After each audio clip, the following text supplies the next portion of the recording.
Maglagay ng Coke sa uling at magugulat ka sa resulta. Kailangan natin ng bagong uling, hindi pwedeng gamit na.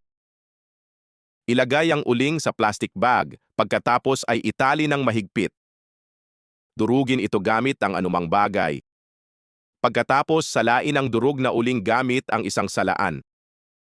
Susunod, magdagdag ng 150 ml ng Coca-Cola. Magdagdag din ng 150 ml ng sabon panlaba.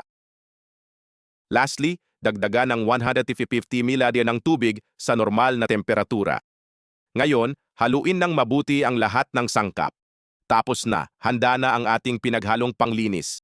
Ito ay malakas na panglinis para sa metal at aluminum. Gamit ito, mapapakinang mo ang lahat ng metal sa bahay mo. Ilagay ang pinaghalong panglinis sa bagay na lilinisin. Pagkatapos, kuskusin gamit ang isang malinis na espongha. Tingnan mo ang resulta, napakaganda.